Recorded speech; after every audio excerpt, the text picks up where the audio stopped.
Hello everyone. आज इस video के अंदर हम बात करने वाले हैं डाइलेक्ट्रिक कांस्टेंट और रिलेटिव परमिटिविटी की। डाइलेक्ट्रिक कांस्टेंट को K से डिनोट किया जाता है और रिलेटिव परमिटिविटी को एप्सिलॉन R से। तो डाइलेक्ट्रिक कांस्टेंट या रिलेटिव परमिटिविटी होते क्या है? तो ये रेशियो होता है मीडियम की परमिटिविटी और फ्री स्पेस की परमिटिविटी का। इसकी डेफिनेशन क्या होगी? It is defined as the ratio of permittivity of medium epsilon m to the permittivity of free space या एयर एप्सिलॉन नोट। ठीक है, तो इसका फॉर्मूला क्या होगा? तो K या फिर एप्सिलॉन R दोनों का मतलब एक ही है और वो होगा परमिटिविटी ऑफ मीडियम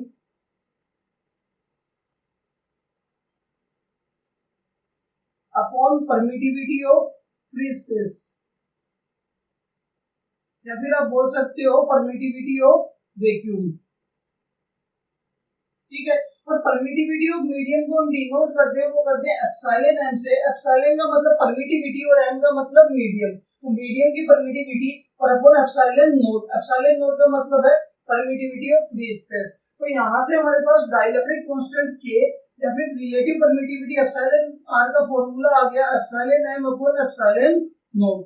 ठीक है, अब अगर हम बात करें कि हमें मीडियम की परमिटिविटी निकालनी है तो इसका फॉर्मूला क्या हो जाएगा? Epsilon m equals to K into epsilon zero भी आप लिख सकते हो, या फिर आप लिख सकते हो epsilon m equals to epsilon R into epsilon zero. तो ये आपका मीडियम की परमिटिविटी का भी फॉर्मूला। तो ये आपका dielectric constant epsilon m upon epsilon zero. Clear है यहाँ तक? अब इसी के अंदर हम आगे बात करते हैं कि अगर हमारे पास कोई दो चार्ज हो, दोनों चार्ज एयर में रखे हुए हैं, तो इनके बीच में फोर्स लगता है, वो लगता है 1/4 pi epsilon zero q1 q2 upon r square. लेकिन अगर इन्हीं दोनों चार्जेस को किसी मीडियम में हम इंट्रोड्यूस कर दें या मीडियम में रख दें, तो उनके बीच में फोर्स की वैल्यू क्या होने वाली है? फोर्स इंक्रीज होगा या डिक्रीज होगा, इसके बारे में बात करते हैं। अब देखो, इसके अंदर हम मान लेते हैं हमारे पास दो चार्ज है Q1 एंड Q2 और दोनों के बीच की डिस्टेंस है वो है स्मॉल r, और दोनों चार्ज एयर के अंदर रखे हुए हैं, तो दोनों के बीच में फोर्स लगेगा, वो कितना होगा? तो Coulomb's force for free space, या फिर आप वैक्यूम भी बोल सकते हो या फिर एयर भी बोल सकते हो।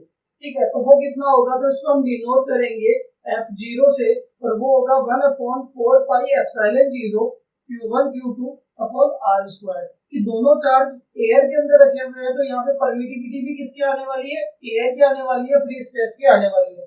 ये हमारे पास आ गई इक्वेशन नंबर 1। अब अगर इन्हीं दोनों चार्ज को हम किसी मीडियम में प्लेस कर देंगे जिसका डाइलेक्ट्रिक कांस्टेंट K होगा, तो फोर्स क्या होने वाला है? तो हमने Q1 और Q2 दोनों चार्ज को और दोनों के बीच की डिस्टेंस सेम रहने दी R, किसी मीडियम के अंदर प्लेस कर दिया जिसका डाइलेक्ट्रिक कांस्टेंट कितना है?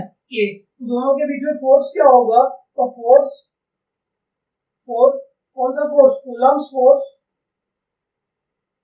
और मीडियम, और वो हमारे पास हो जाएगा, इसको डिनोट करेंगे Fn से, और वो होगा 1/4 पाई, और यहाँ पे परमिटिविटी किसकी आएगी? वो आएगी मीडियम की, क्योंकि मीडियम में प्लेस्ड है Q1 Q2 upon R square. ये फोर्स आया दोनों चार्ज के बीच में मीडियम के अंदर, इसको मान लेते हैं इक्वेशन नंबर 2। ठीक है, अब हमें पता है डाइलेक्ट्रिक कांस्टेंट क्या होता है। तो डाइलेक्ट्रिक कांस्टेंट का फॉर्मूला होगा, वो होगा K इक्वल्स टू मीडियम की परमिटिविटी अपॉन फ्री स्पेस की परमिटिविटी। तो अगर यहाँ से हम मीडियम की परमिटिविटी निकालेंगे तो वो क्या हो जाएगा? K into epsilon zero. Clear है यहाँ पे? और ये मीडियम की परमिटिविटी हम कहाँ पे पुट कर सकते हैं? इक्वेशन नंबर 2 के अंदर। ठीक है, तो फ्रॉम इक्वेशन 2 Fm हमारा कितना हो जाएगा? वो हो जाएगा 1/4 पाई, और देखो मीडियम की परमिटिविटी की जगह हम क्या पुट करेंगे? K into epsilon zero Q1 Q2 upon R square. ठीक है, तो इसको मैं ऐसे भी लिख सकता हूँ कि 1/K को तो हम क्या लिख लेते हैं? बाहर, और यहाँ पे आपके पास आ जाएगा 1/4 pi epsilon zero Q1 Q2 upon R square.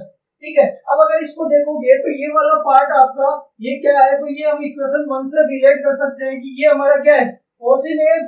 ठीक है, तो फ्रॉम इक्वेशन 1 से लिख सकता हूँ मैं, फ्रॉम इक्वेशन 1 कि ये हमारा क्या एयर के अंदर दोनों चार्ज पे जो फोर्स लग रहा था उतना का उतना है।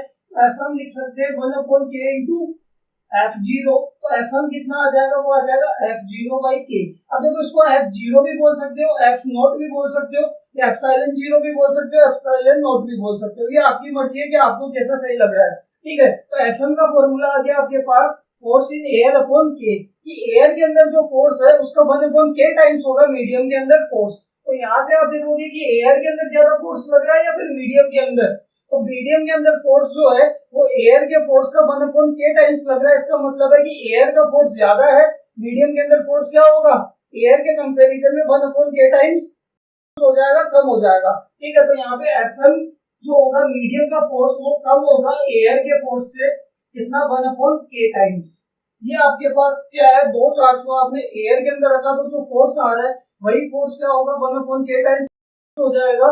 अगर उन्हीं चार्जेस को आप मीडियम में इंट्रोड्यूस कर दोगे, प्लेस कर दोगे। क्लियर है यहाँ तक? Okay, thank you.